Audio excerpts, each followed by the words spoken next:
Allez, bonjour à tous et bonjour à toutes, c'est Laurent pour SC Invest, débrief des marchés, semaine 23.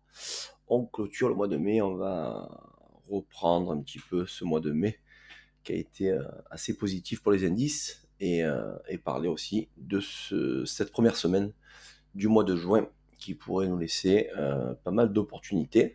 Tout d'abord, cette semaine, on aura les NFP vendredi, donc à surveiller. Pas mal d'annonces éco quasiment tous les jours, donc soyez attentifs aux après-midi US, aux sessions US. Alors dans ce débrief hebdomadaire,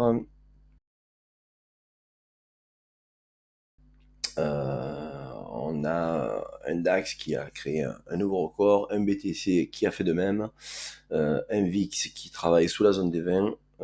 Voilà, donc un WTI sous pression politique qui n'arrive pas à se propulser à la hausse avec énormément de décisions niveau russe et Iran. Voilà, donc on va aller voir directement tout cela sur les graphiques. En premier lieu, on va parler du gold. Alors le gold qui est dans une zone, on va dire, de latéralisation, si je peux m'exprimer ainsi. Pour l'instant, on n'a pas de continuité sur le mouvement très très haussier au-dessus des 3500 $ l'once.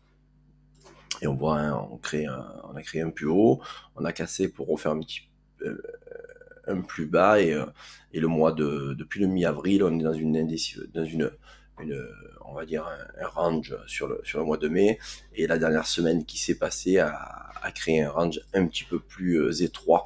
On a une stabilisation de prix à ce niveau-là et on a des plus bas qui hésitent à partir un petit peu plus à la baisse.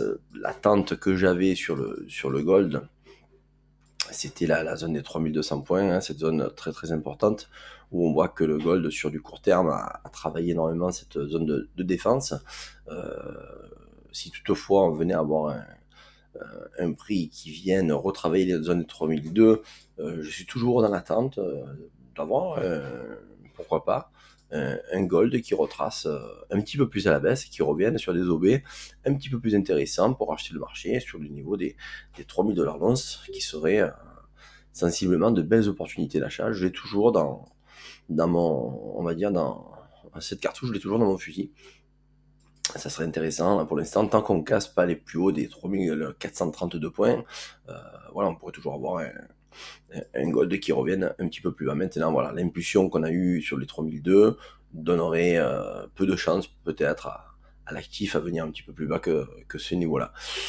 Donc affaire à suivre, là pour l'instant, on est dans un petit canal de retracement. Enfin, un canal, il y a une compression de prix. On voit qu'aujourd'hui, le gold, à l'heure où je vous parle, on est lundi, donc lundi 2 juin, à l'heure où je vous parle, le, le, le gold euh, pousse à la hausse. Donc on pourra avoir une cassure de trendline avec une cassure euh, de ces deux plus hauts qu'on crée un petit top. Pourquoi pas avoir un gold qui se stabilise et qui reparte à la hausse pour revenir titiller les 3368 points. Les 3368, je vous en avais parlé assez souvent. C'est une zone qui est aussi importante avant d'atteindre les 3434. Pourquoi? Si on vient casser au-dessus des 3368, voilà, je pense qu'on pourra avoir une stabilisation du prix, hein, d'avoir un petit range un petit peu haussier, entre guillemets, si je puisse m'exprimer ainsi, et avoir un prix qui reparte à la hausse pour après, par la suite, créer de la TH. Toutefois, avant de repartir tout cela, c'est vrai que je garde quand même, et j'insiste dessus, sur un mouvement qui pourrait venir un petit peu plus récupérer la liquidité un petit peu basse et le, le, le point, on va dire le point pivot bas qui serait les 3134, grosso modo entre les 3134 et les 3120 $ l'once serait un point stratégique. Voilà. Donc c'est un OB qui a déjà travaillé une fois, qui est en corrélation avec une résistance qui avait été cassée, qui avait servi de support. Donc voilà, donc si on a un prix qui baisse, qui se fait shorter, hop, on casse ce niveau-là, hop, on va un peu plus bas, et là on repart à la hausse par la suite. Donc le gold, là pour l'instant, c'est sûr que c'est toujours bien de privilégier les achats, c'est un actif qui n'a de cesse que de monter, et pourquoi pas.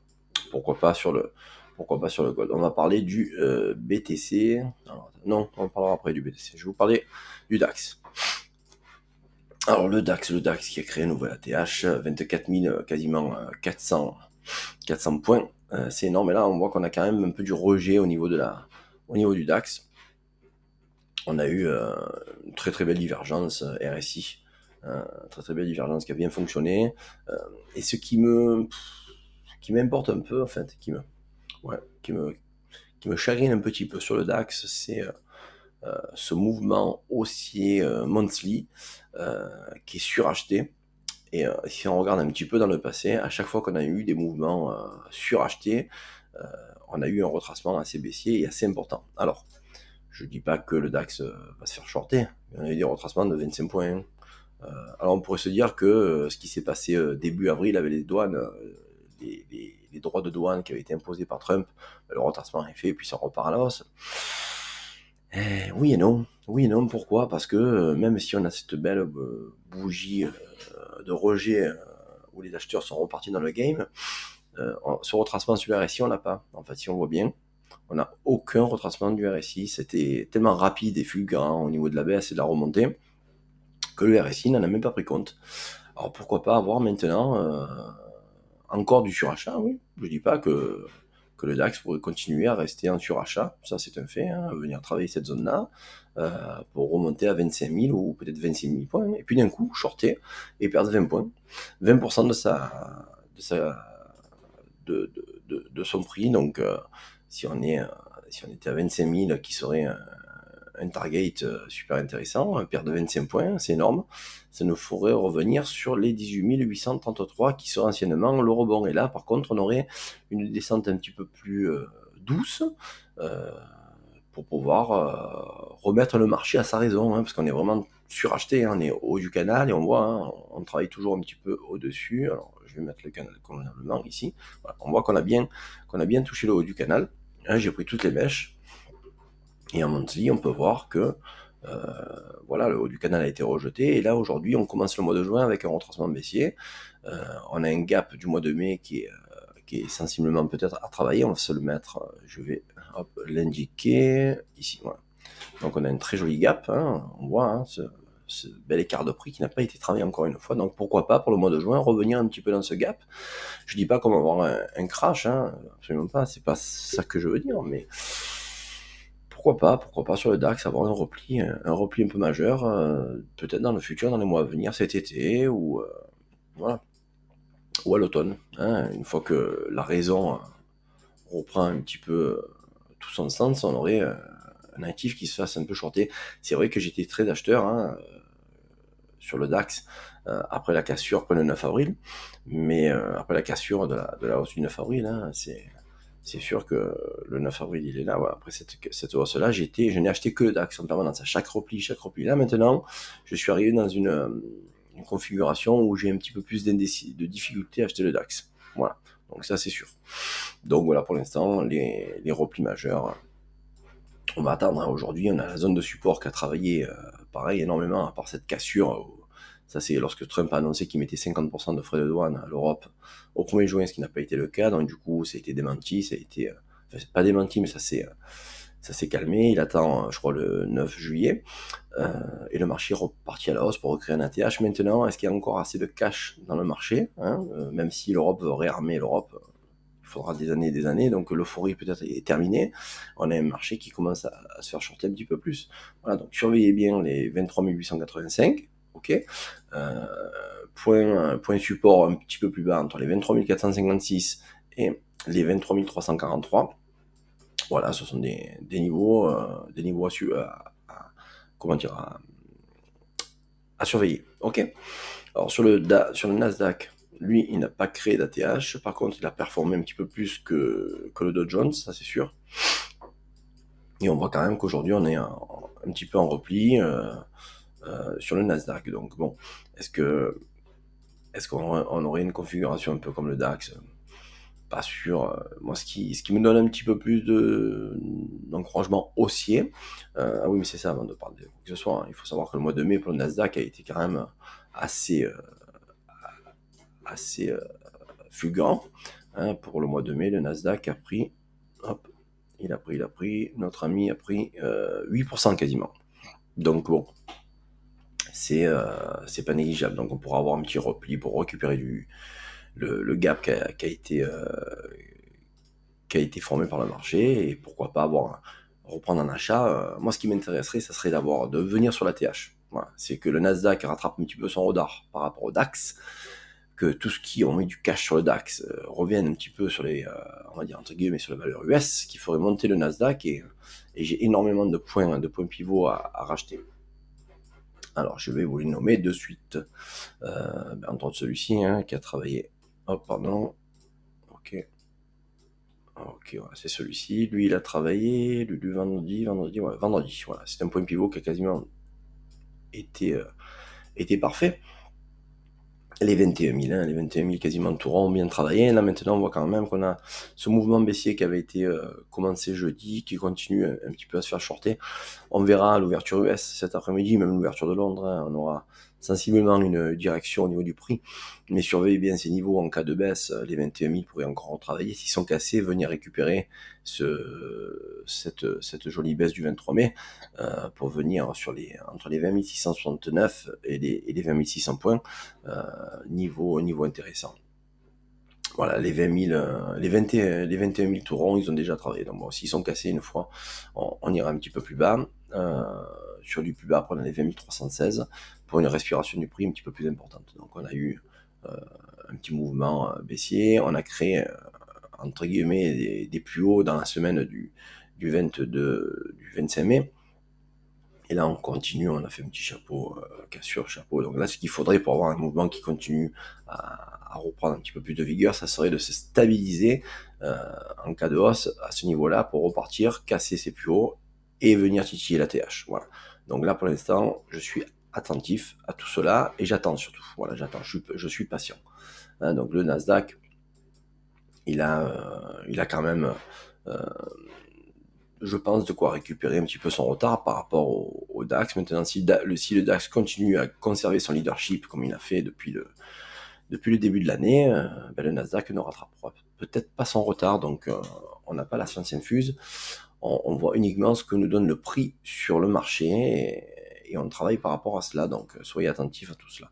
Voilà, les niveaux que j'attends sont ceux-là. L'US 30, allez, un petit tour sur l'US 30. L'US 30, lui, ben, j'aime bien aussi. Pareil, il est en repli, session asiatique. Il est en léger repli. Le niveau des 41 800 là, que j'ai toujours sous le coude, je le conserve comme zone support parce qu'on pourra avoir un léger rebond sur du court terme pour engendrer un mouvement aussi un peu plus important. Voilà, tant qu'on n'a pas cassé, et ça, soyez vigilants, tant qu'on ne casse pas ces zones-là, ok, donc ces niveaux-là, combien se stabiliser, c'est dur d'anticiper le breakout. Donc n'anticipez pas les cassures de résistance ou de support tant que les indices ne le font pas. Ils pourraient revenir encore titiller un peu et encore rechuter, et voilà, tant qu'on n'a pas clôturé au moins en une heure au-dessus de ce niveau-là, il est très difficile d'anticiper tout cela. Voilà, on ne pouvait pas acheter le marché aussi haut jeudi et se dire ouais, il va casser un breakout. Non, pas du tout. Vous voyez, il a rejeté, il rechute, et on pourra avoir encore un mouvement baissier un petit peu plus important sur le Dow Jones. Là ce qui me plairait, c'est ça, un genre d'épaule, tête-épaule inversée. On dira que c'est la ligne de coup, les 42 197 serait la ligne de coup à casser pour après rejoindre la TH à 45 000 points.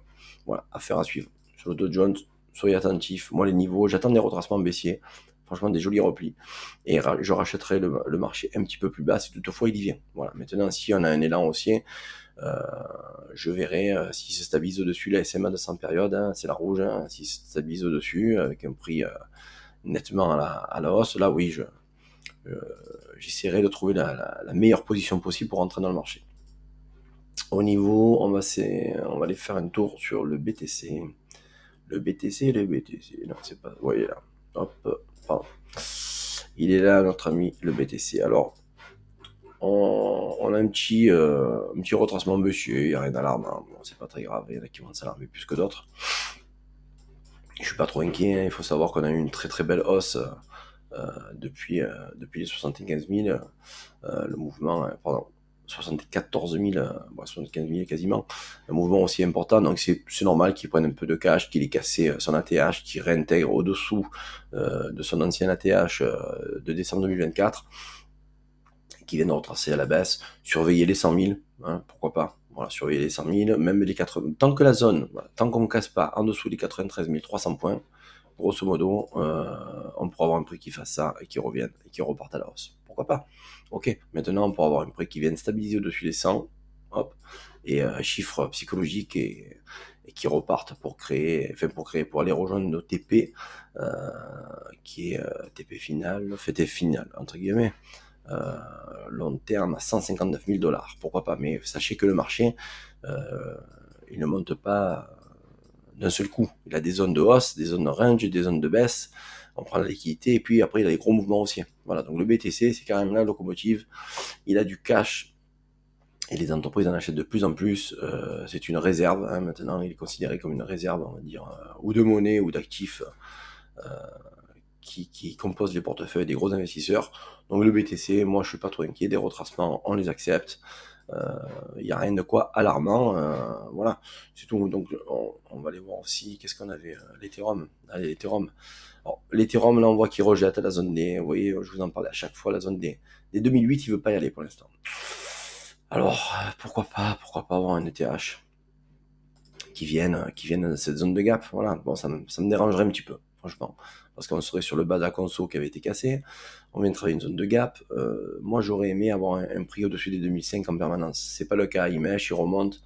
Voilà, maintenant, tant qu'il se stabilise au-dessus de la SMA 200 période, j'ai le TH qui me donne quand même des signes aussi, voilà, sur le long terme. Ok, donc lui, il a quand même aussi pas mal de retard sur son homologue Bitcoin, donc de son double top, on est à 63%, et de son ATH, nous sommes à 100% du prix, quasiment 96. Donc il y a quand même de quoi faire, hein. Sans effet de levier, on a de quoi s'amuser. Voilà les amis, bah, écoutez, c'était le débrief, hein, pour cette semaine 23. Soyez vigilants, on entame, comme je vous le disais tout à l'heure, un nouveau mois de juin. Il y a énormément d'opportunités. On a une semaine à venir qui est pas mal chargée en infos et en annonces économiques. N'oubliez pas de nous liker, de nous booster, de nous partager, de follower, de commenter surtout. Envoyez vos commentaires, c'est très important. Et je vous dis, prenez soin de vous et de votre portefeuille. Et bonne semaine de trading et d'investissement à tous et à toutes. Bye bye.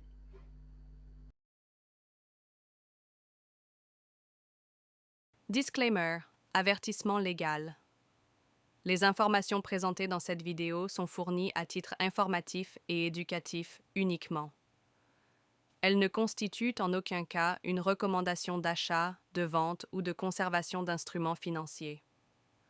L'analyse technique et fondamentale présentée reflète uniquement notre opinion à l'instant de l'enregistrement et peut évoluer sans préavis. Chaque investisseur doit effectuer ses propres recherches et consulter, si nécessaire, un conseiller financier indépendant avant toute décision d'investissement. Les marchés financiers présentent des risques de perte en capital. Les performances passées ne préjugent pas des performances futures. L'œil du graphique et ses intervenants déclinent toute responsabilité en cas de perte financière liées à l'utilisation des informations diffusées dans cette émission.